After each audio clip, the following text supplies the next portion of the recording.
motion or our notice, we testified in numerous instances of bruising. She got mixed up between some of them, where she said that the dresser incident happened earlier than every other witness said it happened. But the bulk of the rest of the testimony is it happened in December, prior to her going missing in April. And we know exactly when it happened because she texts Amy Alexander, as the court knows from our previous motion, on December 7th, saying, last night this happened. I'd also mentioned that, well, getting into that right now, since we're on that topic, in terms of the residual, because this is the subject of our residual motion now. The Michigan Supreme Court in People v. Christel, which I cited in our brief, said that domestic violence victims are oftentimes reticent to tell what happened to them for whatever reason, whether they're embarrassed or they don't want their relationship to be seen. They don't want people to think badly of the person that they're married to, whatever that may be. And the two cases that I cited, I understand that they are not binding on this court, but the Supreme Court of Georgia has addressed this on a number of occasions. Smart v. Georgia, Jacobs v. Georgia. In Smart, the defendant had slashed the tires of the victim, and that was testified to under the residual exception because the information came through the victim, who was then deceased. So she had told other friends and family, just like here.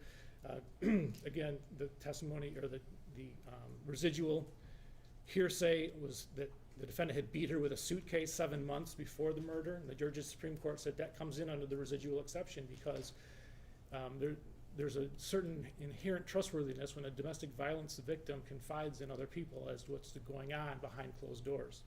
Same with Jacobs v. Georgia. He got violent after a scuffle and that she was afraid of him, things like that.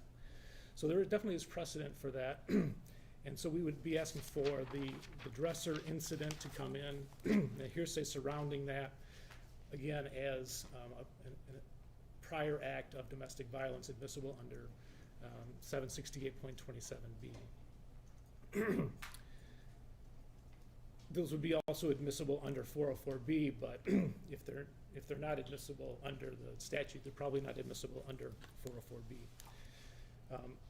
Now, there are additional pieces of evidence that would probably come in only under 404b that probably aren't domestic violence because they're texts, arguments. We have several witnesses who will testify to face-to-face arguments on a regular basis. Again, some witnesses will say, sometimes it was almost daily. We have text arguments between the two. Again, in the months and year leading up to Dee going missing, text arguments over their phone that Dale admitted to the police, were fucking hellacious arguments. So again, countermanding her in front of what she considered her employees, alone that may not have a whole lot of relevance, but it definitely goes to the context of the marital disharmony that they experienced leading up to April of 2024. Not only that, but he has said that the argument that they had that night was no big deal and that the divorce really never came up, whereas she had told people that day, this is it. We're done, we're selling everything. And so there's a factual dispute as to whether there really was an argument, whether she really did say we're getting divorced on Saturday night before she's never seen again. And so the arguments leading up to this make it more likely that, in fact, she did ask for a divorce, tell him that we're done, we're selling everything, just like she had said she was going to. Critiquing her appearance and her cooking, things like that. Again, by themselves, they may be minimally relevant, but in the context, they show, again, the marital disharmony, and they make it more likely that she did want to end the marriage when she said she was going to. So that's the relevance. There's these things should be admissible under either 404B and or 768.27B. Thank you.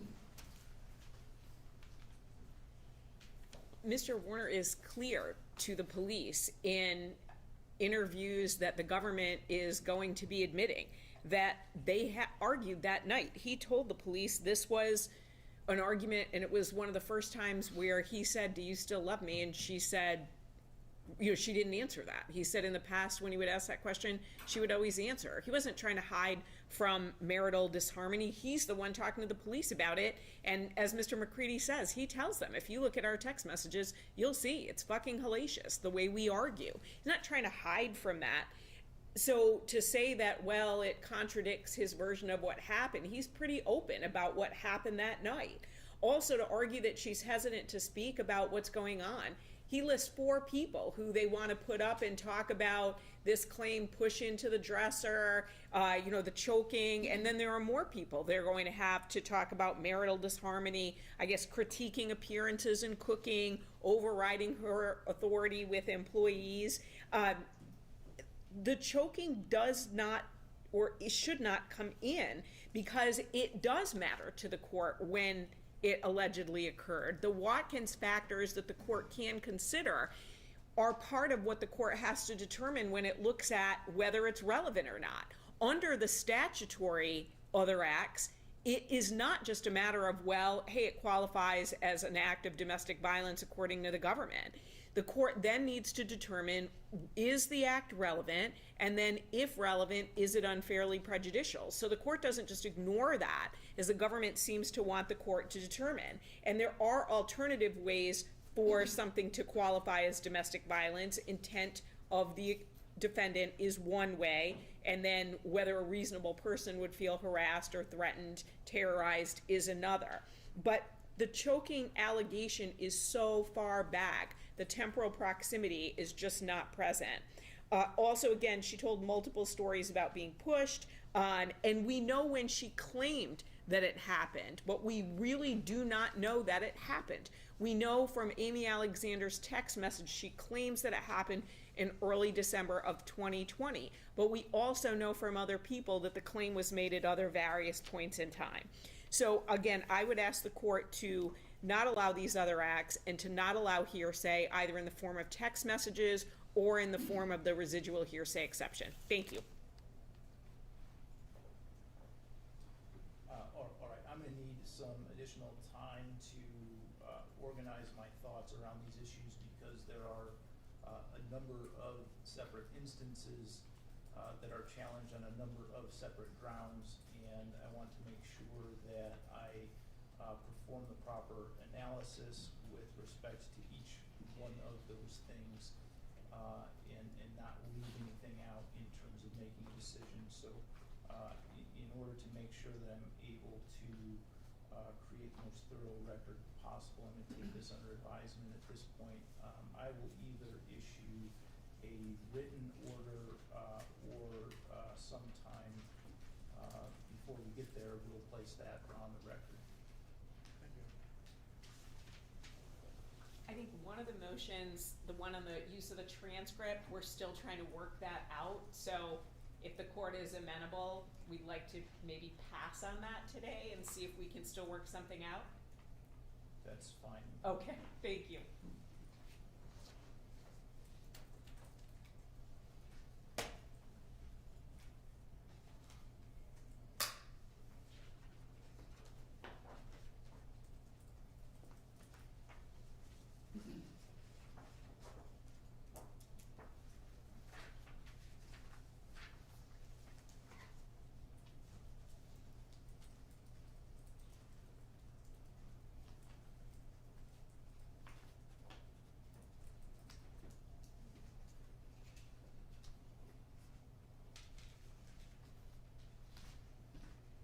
Okay, well, what then of the business records issue? I believe that the government put on Lieutenant Barrios as it relates to the jail call, so that takes care of that issue. That's correct, and then if we come to an agreement later, we can stipulate and put that on the record. Okay, so we don't need to address anything No. with that? Now, look at 2 down. Okay.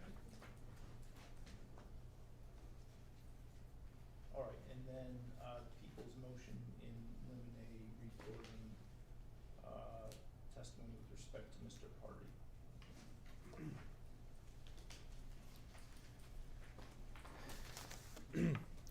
So, Your Honor, as we've gone through the defense witness list, it's become apparent to us that seems like they're seeking to admit a series of alleged bad acts by Greg Hardy that are not admissible under the rules of evidence. You know, one deputy looks like he would be testifying about Mr. Hardy being kicked out of the courthouse. You know, that two civilian witnesses that Greg and his son Parker were banned from John Deere in Tecumseh. Things like that. You know, that allegedly Greg Hardy was flying drones over Dale's property, you know, and thereby trespassing. You know, I guess what we're asking for is some kind of offer of proof as to what admissible evidence he would, that Greg Hardy is being called to provide, and then these other Deputy Bailey, Deputy Bowden, Deputy Breckel, Tom Craig, Michael Sweeney, I mean, right down their witness list. We are seeking to preclude other bad acts of Greg Hardy unless they can show that they meet 404B. We don't think that any of them do.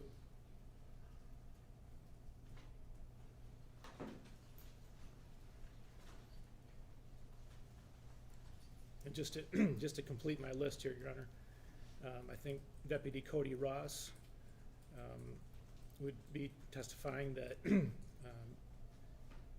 that Greg Hardy was harassing them and pulled a gun on them. That they both attempted to get a PPO but were denied by Your Honor.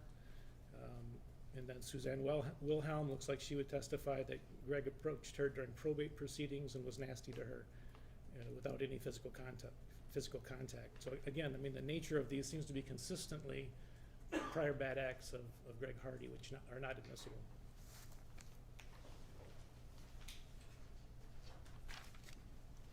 Thank you, Your Honor.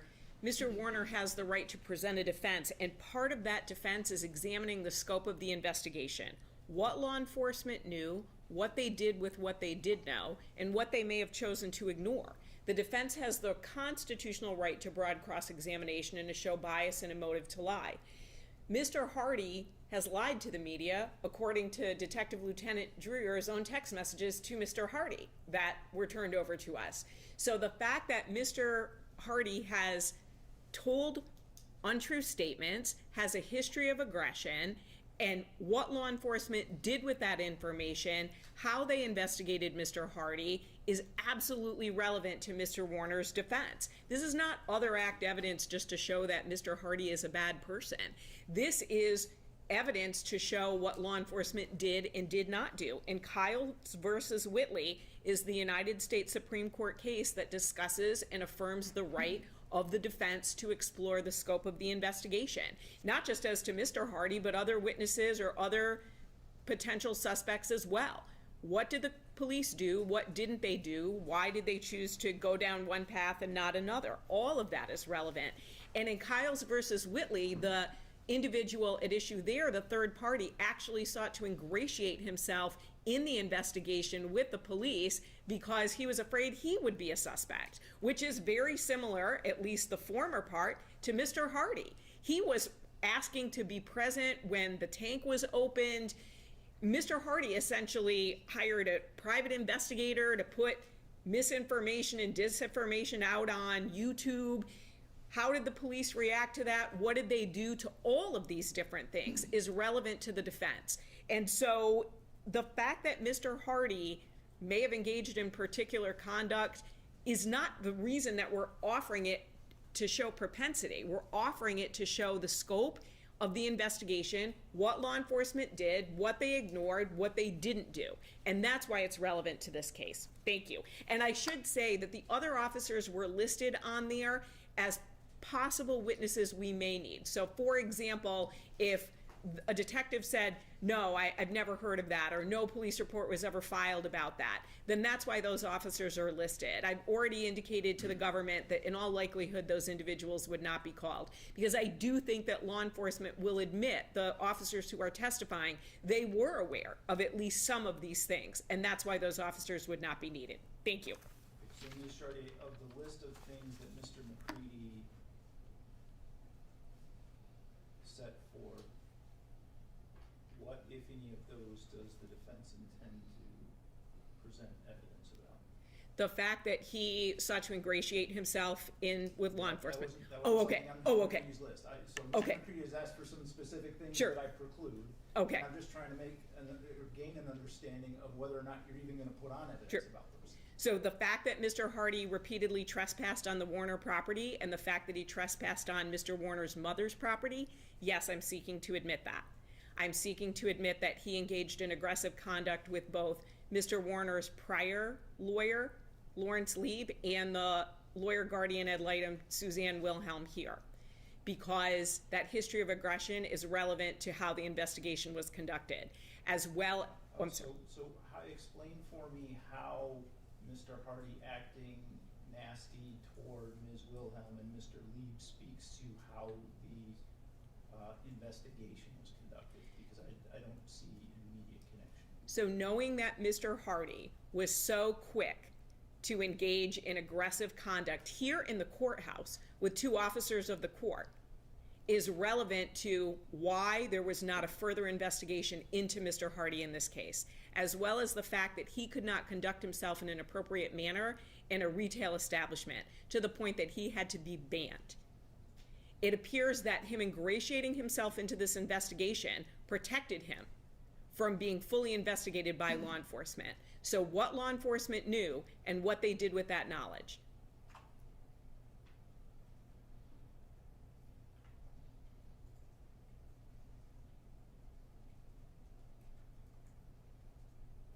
And to be clear, I'm not trying to paint Mr. Hardy as a bad person.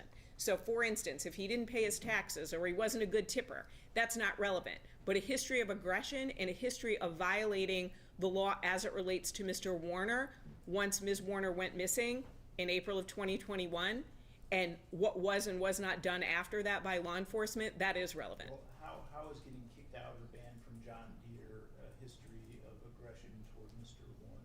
Well, that's not a history of aggression towards Mr. Warner, but that's a history of aggression to individuals. A reasonable person would not conduct themselves that way. Isn't that character evidence? It's not, it is character evidence if it is being used to show propensity. It's not character evidence because we're not trying to get in propensity. We're trying to get in the fact that law enforcement knew about Mr. Hardy's history of aggression and chose to ignore it and focus solely on Mr. Warner.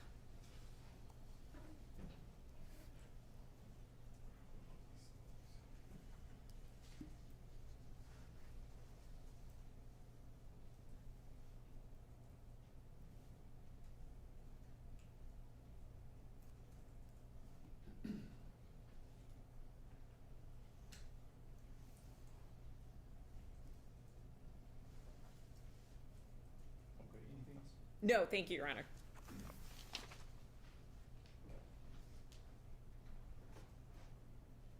Anything else, Mr. McCready? So we're back to People v. Kent and People v. Galakowicz, which is cited in our answer. These, I mean, she's trying to make a connection between these supposed bad acts and the police investigation, but I mean, here's from People v. Kent. Evidence sought to be introduced by a criminal defendant tending to inculpate another person is not admissible unless confined to substantive facts which create more than a mere suspicion that another was the perpetrator. And these things are so remote and so removed from the case. I mean, they certainly don't meet that standard. In People v. Galakowicz, it says that they must show that the manner in which the crime charged and the other acts were committed was marked with special characteristics so uncommon, peculiar, and distinctive as to lead compellingly to the conclusion that all were the handiwork of the same individual, because all bore his distinctive style or touch. There's been no evidence to that once whatsoever, nor have I heard any being offered. So again, even if there's some remote connection between these supposed acts and the investigation, it's too tenuous to admit. If I may, Your Honor? Yeah, go ahead. Thank you. It's not remote. So he assaulted Larry Lieb in the courthouse, and then Suzanne Wilhelm felt so threatened she had to go hide in the clerk's office because she was afraid of Mr. Hardy, who told her according to her, essentially, she needed to resign from the case or he was gonna come after her. And if we look at Kyles versus Whitley, evidence of a third party, the lack of investigation by the police into that third party was relevant because the defense could have attacked the investigation as shoddy. The government is trying to pigeonhole it into just being an other act or not, but Mr. Warner has the right to present a defense, and the United States Supreme Court lays out in Kyle that he has the right to attack the investigation. And if that investigation, or if that attack means that they ignored evidence as it relates to other people, or at least following through on investigating that other person, we should be allowed to examine that in the courtroom. Thank you. Can you provide me the site to the Kyle's case? Kyles versus Whitley is 514 US 419 from 1995. 514 US 419. And it's page 442, footnote 13, where it really talks about the defense being able to attack the investigation as shoddy, the third party suspect is trying to ingratiate himself, and goes into more detail. All right, Mr. McCready, is your motion? I'll give you the last chance if you want. No, Your Honor, I think we're satisfied. All right, so I am being presented with a lot of this information, the new, I have not read the Kyle's case at this point, and so I will take this one under advisement until I have a chance to do that and do the same thing as the other one. All right, is that all of the motions between the parties?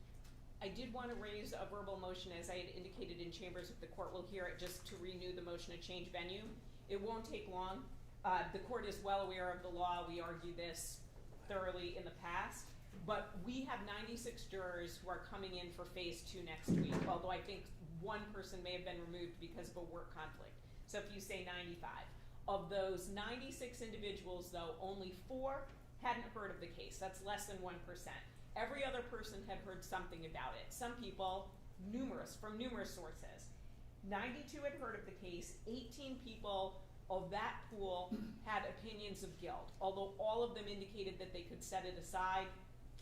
Tough to imagine how you could, when you're walking into the courtroom, hearing it from multiple sources, believing that Mr. Warner is guilty, and then saying, I can set it aside. The prejudice here is that literally hundreds of people who were brought in who have heard of this case, including 92 potential jurors, only one person of everyone who had an opinion of guilt said she was starting with the presumption of innocence. So she had an opinion, and then when asked about that opinion, she said, I'm presuming he's innocent, which is literally what every person should be coming in here with an opinion of, and that's not where we are. Because of the extensive media coverage, because of the community talking so much about this case, there's so much prejudice on social media, in restaurants, in stores, in places of employment, as well as the concern about stealth jurors. Not only was that on the Justice for D page as we brought to the court's attention, but we even had that play out in the courtroom where some people said they weren't on there or they had never been on, and we had screenshots of them being on. And those are people who we caught. Other people could have removed themselves right after the stealth juror comment. They could be in this jury pool and we wouldn't know it. Some people seem to genuinely be surprised that they were on. Other people, at least by body language, didn't seem to be surprised at all that they were still on. If anything, they were just surprised that they were caught. So given that there has been a lot of information and disinformation shared with the media, we are renewing our motion for change of venue. Thank you.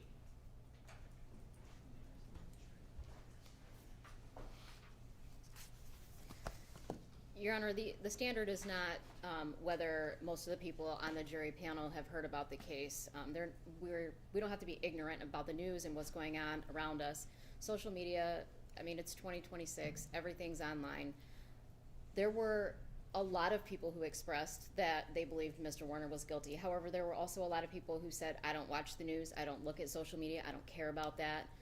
Others who said, yes, I've heard about it, but I haven't formed an opinion. At the end of the day, we came up with 95 people who said that they could come in here and they could be fair and impartial. We all had the chance to watch their body language, and listen to what they said. So I would ask the court to deny the motion at this time. Anything further, Ms. Chartier? No, thank you, Your Honor.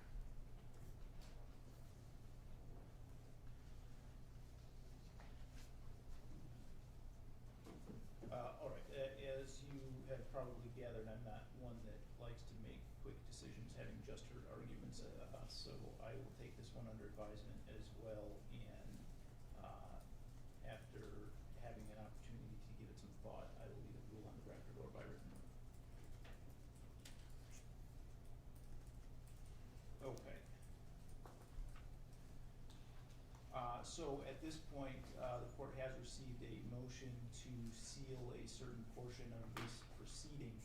The way process-wise that works is that the hearing on whether or not to seal certain records is itself a closed proceeding until I make a determination one way or another about whether it would be sealed. So at this point, we are going to have a closed hearing. I will ask all members of the public and media to step outside, and you will be allowed back in once this initial determination on whether or not to seal the records is made, depending upon which way that goes.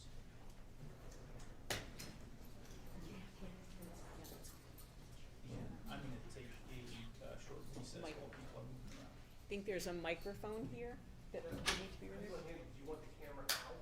Yeah, I'd prefer to have just everything That's out. fine. Can we leave the mics up there? We'll unplug. There's nothing